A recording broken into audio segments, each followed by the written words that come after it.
Welcome back to the Mayfields Unscripted, where we vlog our truly unscripted life as a family of 5 while reviewing the amazing places we ventured to. Here we are at the Bullfrog Visitor Center at North Lake Powell. Bullfrog Basin is one of the many recreation sites of the Glen Canyon National Recreation Area. But before we get started, let's take you on the scenic drive from Goblin Valley, where we traveled from, to Bullfrog. This 90-minute drive has some of the most beautiful views along the way. There is no service on the drive, which is why we always have radios with us just in case anything happens. When you arrive at Bullfrog, there are self-service kiosks where you can pay park entry fees if you did not purchase online ahead of time. If you favor primitive camping, Stanton Creek is a great option. We took our side-by-side on the road to provide an in-depth look at the terrain and surrounding areas.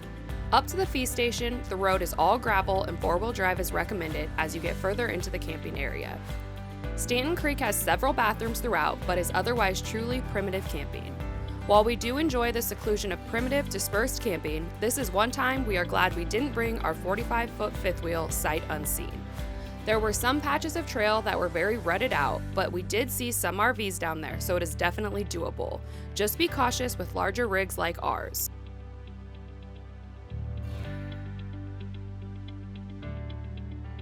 If you do venture down to the end of the trail, there is plenty of shoreline to camp, and always remember, pack it in, pack it out. If primitive camping is not really your thing, Bullfrog offers 2 other camping options, the first of which has paved campsites but no hookups. There are 3 loops and it is $26 per site per night. The campground consists of 80 sites complete with charcoal grill, a fire ring, and table. These tent and RV sites can be booked online at lakepowell.com or when you arrive at the kiosk at the front of Loop 8.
I almost failed to mention that while the campsites do not have hookups, there is a dump station at the end of Loop C with freshwater fill spigots. Next, we will head over to the Painted Hills RV Park, which is about 1.5 miles away and is the only campground with hookups. Driving up to the campground, you will pass the corner store. This is the only store in the park where you can purchase necessities, snacks, and gas. At the RV park, there are 18 pull-through spaces and 4 back-end spaces. Each site offers full hookups that can accommodate up to 50-foot RVs. There are restrooms, showers, charcoal grills, and tables. Unfortunately, during our stay at the campground, there were several campsites that were out of order. A few notable things to take into consideration. The campground is not paved, so make sure to bring leveling blocks. There's only 30 amp services at all sites, and there are several 8-legged critters hanging out in all the campsite's crevices. Pets are allowed in all camp areas as long as they remain on a leash.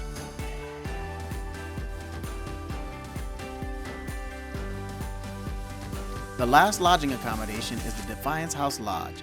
This is also where you check in for the Painted Hills Campground. It does sit on top of a hill with curved roads, so be mindful if you have a large RV. The gift shop has a good selection of souvenirs with a snack and coffee bar.